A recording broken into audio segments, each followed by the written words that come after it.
Aïf et bienvenue, âmes intrépides, dans les abysses ténébreux de notre univers de dark fantasy, la fin du Soubou. Pour ceux qui osent pénétrer ce monde, les araignées sont d'insondables créatures au rôle incompris mais crucial. Elles tissent d'immenses toiles, se tapissent dans les ombres les plus opaques et les lieux les plus mortels. Que vous soyez déjà initié ou novice face à l'étrange monde du Soubou, cette vidéo sera votre guide dans les méandres obscurs. Ensemble, nous dévoilerons les diverses espèces d'araignées qui hantent ces royaumes singuliers. Nous décortiquerons leur anatomie, leur comportement et leur rôle essentiel dans l'écosystème impitoyable du Soubou. Ainsi, braves aventuriers, le temps d'une vidéo, devenez un falfenif, un être gris à 14 doigts, et préparez-vous à confronter vos craintes et à révéler les secrets les plus sombres de notre univers de dark fantasy.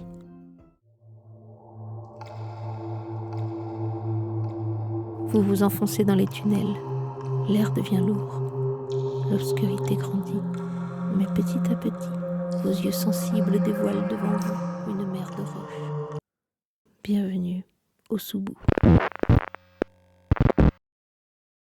Je voudrais profiter de l'introduction de cette vidéo pour vous mettre en garde concernant ma diction. Peut-être que vous entendrez un sifflement ou un zozotement désagréable. Je suis vraiment désolée, mais on vient de me poser un appareil dentaire sur les dents du bas et je suis pas du tout habituée. Donc je vais essayer de faire au mieux, mais il se peut que certains sons désagréables persistent.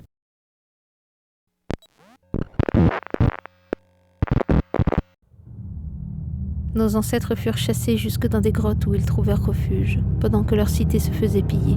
À la surface, ils étaient lâches. Sous terre, ils se trouvèrent une âme de bâtisseurs. Ils rongèrent la roche à la force de leurs bras, descendant toujours plus profondément. Désormais condamnés à vivre dans les 15 cités qu'ils nous ont léguées, nous avons trop peur de la lumière du soleil pour espérer quitter un jour le Soubou.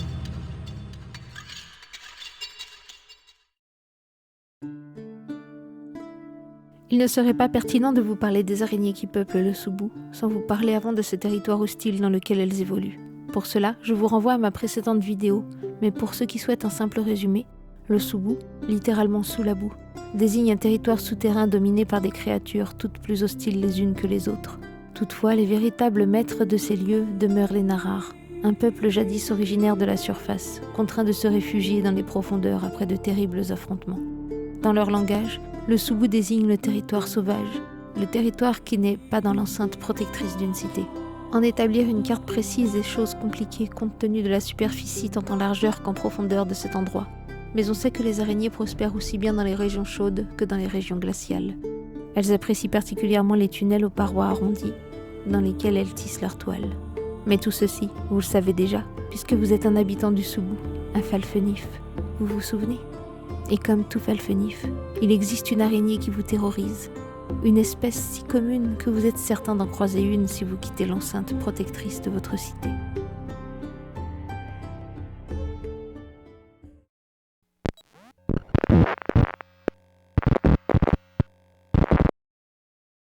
Déjà, la propriétaire de la toile apparaissait, ses 8 pattes déployées devant elle pour se frayer un chemin à travers son repère. Toute transparente, on distinguait encore les restes d'un précédent repas.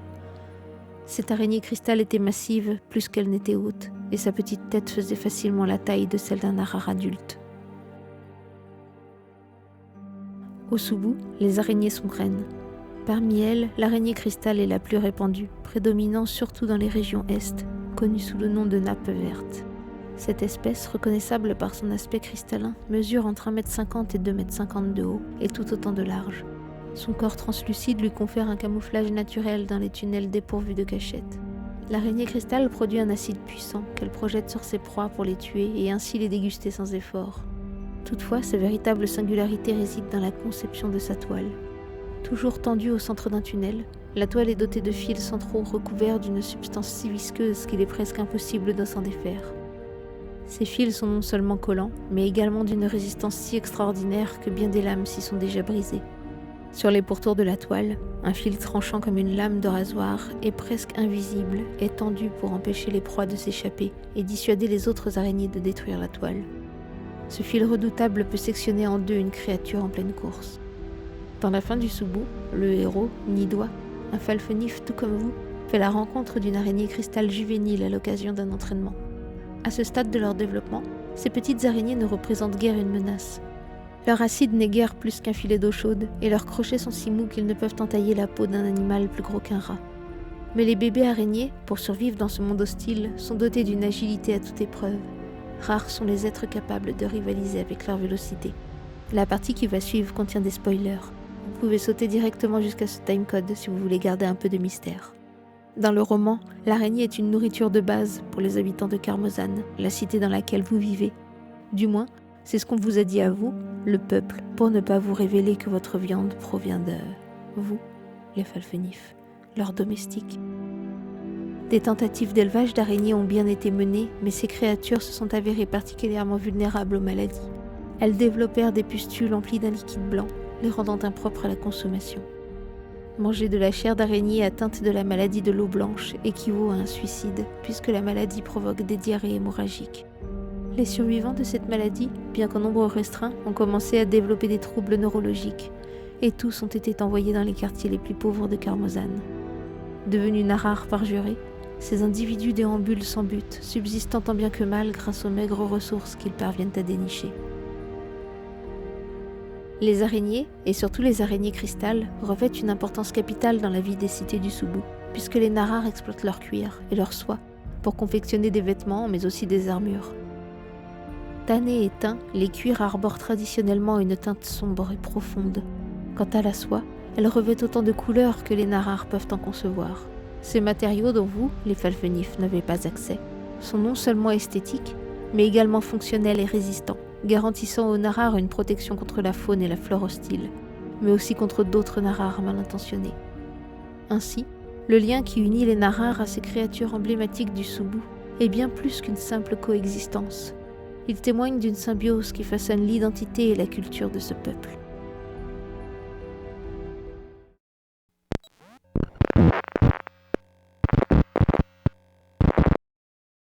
Voici une espèce rare, dont la présence se limite aux contrées les plus glaciales du Soubou, comme la région des rives gelées et de la Grande Descente.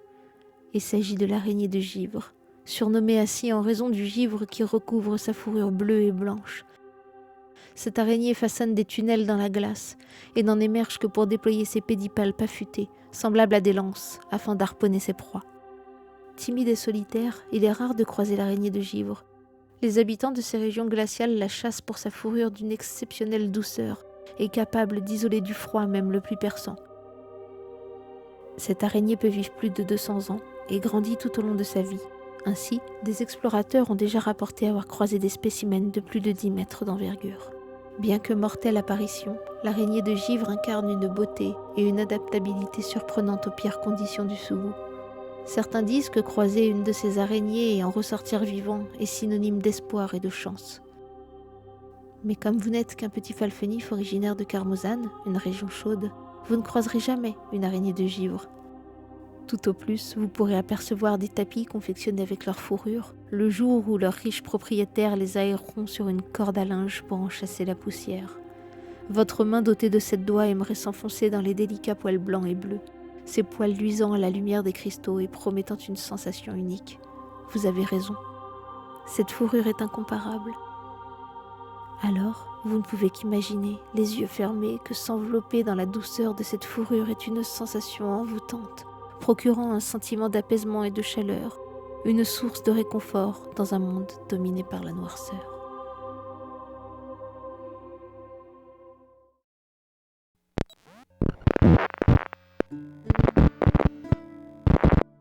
Les îles poussaient délicatement la gelée d'œuf du bout de son épée ébréchée. Plusieurs champignons se mirent à bouger et dévoilèrent des petites têtes pleines d'yeux, braquées sur lui. Présente dans diverses régions du Soubou, mais très difficile à apercevoir, voici la champignée. Cette créature doit son nom aux mycoses qui parsèment sa peau fragile, ainsi qu'à l'environnement dans lequel elle évolue. Les grappes de champignons lui offrent une protection contre les prédateurs, mais aussi une source de nourriture non négligeable, puisque cette espèce est fongivore. Non sans toutefois refuser quelques petits insectes qui prolifèrent en grand nombre dans ces milieux humides, ou un morceau de votre chair, de temps en temps. Incapable de se défendre, la champignée ne doit sa survie qu'à son camouflage et l'exécrable odeur qu'elle sécrète, semblable à l'œuf pourri. Ne touchez à rien, sans quoi l'odeur resterait sur vous à jamais.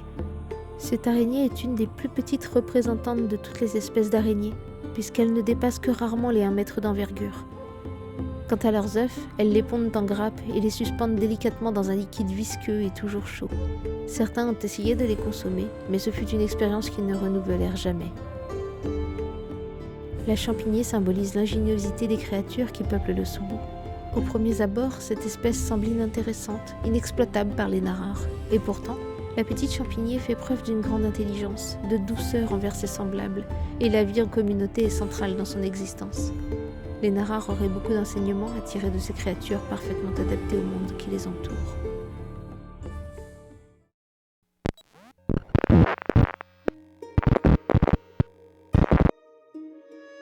Quelque chose bougea devant eux, presque imperceptible.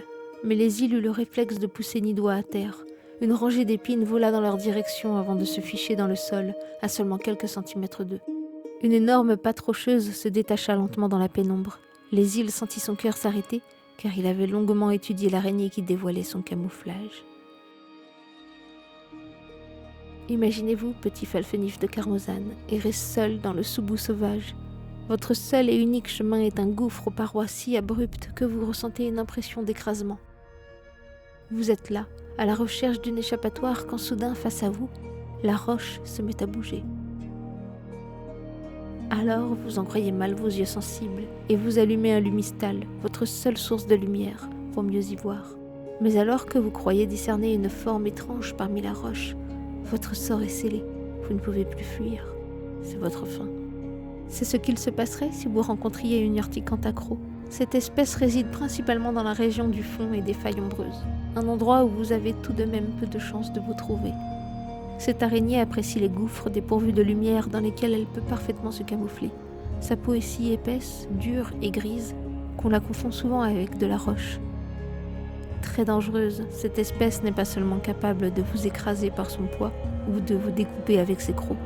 Ce qui la distingue, c'est sa capacité à lancer les poils de ses pédipalpes afin de provoquer une réaction allergique chez ses proies qui en meurent, étouffées par un larynx déformé d'œdème. Long de plusieurs centimètres et résistant, ses poils se comportent comme des flèches et sont capables de percer votre peau jusqu'à vos organes. Heureusement, il existe une faille à cette arme redoutable, et peut-être que vous devriez la connaître si d'aventure vous vous retrouvez face à pareille créature. L'urticante accro n'est capable de lancer que 3 salves de poils. Après cela, elle utilisera son autre atout. Non, elle ne possède pas de venin, comme d'autres de ses congénères, et n'aspire pas non plus les fuites de ses victimes. Ce qui fait la renommée de l'urticante accro, c'est bien ses crocs démesurés, semblables à de terrifiantes lames de couteau, et qui lui permettent de découper sa proie en morceaux.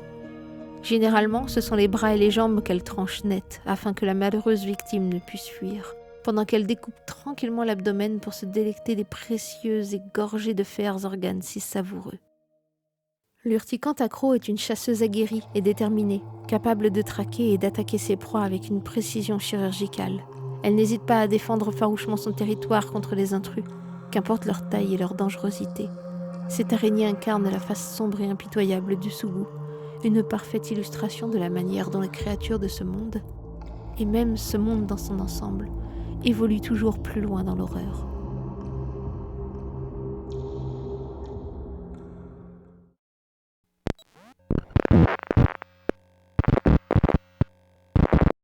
Au loin, derrière les soldats qui tentaient de maîtriser les îles, une énorme Ogole, la célèbre et redoutée géante noire à dos rouge, s'avançait lentement. Sans conteste la plus imposante de toutes les araignées du Soubou, la géante noire à dos rouge se loge dans les cavernes les plus larges et les plus chaudes. Elle apprécie particulièrement les endroits lumineux et acides dont elle enduit son corps sans dommage, ce qui fait de sa peau un redoutable tégument qu'il ne vaut mieux pas toucher. Dépourvue de poils, cette araignée arbore un large rond rouge sur le haut de son dos pour signifier de potentiels parasites ainsi qu'aux rares prédateurs téméraires que sa peau est extrêmement toxique, en plus d'être acide. Quiconque touche une géante noire à dos rouge termine sa vie sans même l'avoir remarqué. Cette araignée possède des pattes massives et puissantes, capables de supporter son imposant corps. Ses yeux, plus grands que ceux des autres araignées du Soubou, lui permettent de repérer ses proies aussi bien dans l'obscurité que dans les endroits lumineux qu'elle affectionne. On ne sait pas grand-chose sur le comportement de cette araignée plutôt rare. On peut néanmoins supposer que la géante noire à dos rouge est une chasseuse solitaire et territoriale, puisque jamais personne ne l'a encore vue évoluer, que ce soit en groupe ou en couple. On suppose donc que cette araignée est capable de se reproduire par elle-même. Si vos pas vous conduisent jusqu'à la cité d'Ak-Arani, la cité du dernier pas, ne soyez pas étonnés de découvrir un spécimen rachitique, utilisé pour les célèbres jeux de cette cité. Sa présence témoigne du rôle important que ces créatures jouent dans la culture et l'imaginaire du Soubou.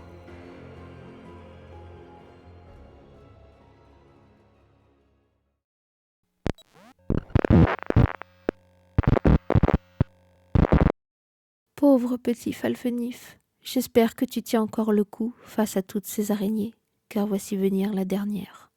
L'onglière est l'araignée la plus petite du Soubou. Uniquement présente dans la région du Grand Escalier, cette petite bête de la taille d'un ongle de pouce a régulièrement besoin de se rendre au surbout pour profiter des rayons du soleil et de quelques insectes pleins et sucrés. On la surnomme l'onglière en raison de sa taille, mais surtout de sa particularité étonnante et très agaçante, celle de se faufiler sous les ongles des habitants du Soubou pour venir y pondre ses œufs. Fort heureusement, les Soubouans ont rapidement compris qu'en frappant fermement sur ses ongles, on pouvait se débarrasser des œufs avant qu'ils n'éclosent et qu'ils liquéfient la chair qui les entoure. Mais encore faut-il avoir conscience que des œufs couvent sous vos ongles.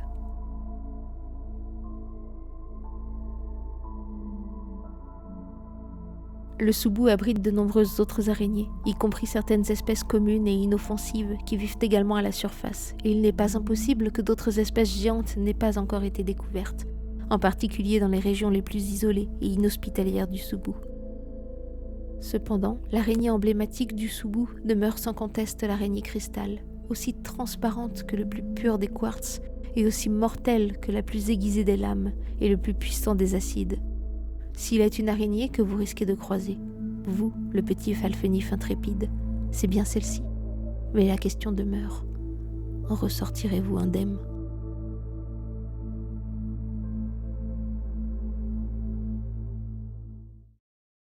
Nidwa comprit subitement que Dima s'était empêtré dans une toile d'araignée cristal, invisible à l'œil nu, sauf sous quelques expositions lumineuses.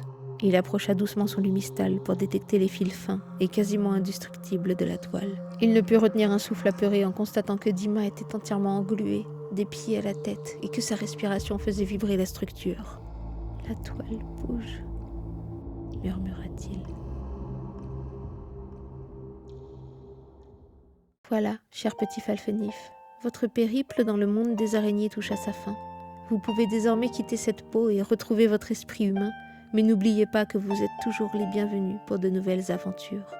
Merci d'avoir regardé cette vidéo. Si celle-ci vous a plu, sachez que vous pouvez plonger plus intensément dans notre univers en lisant La fin du Soubou, tome 1, disponible sur Amazon à 19,99 € en format broché, ou bien à 4,99 € en format Kindle. En plus de votre lecture, n'oubliez pas de nous laisser un avis directement sur la page d'achat si l'histoire vous a enchanté. Votre témoignage peut véritablement faire la différence et augmenter la visibilité de notre livre auprès d'autres lecteurs passionnés. Nous venons de faire un saut dans le temps.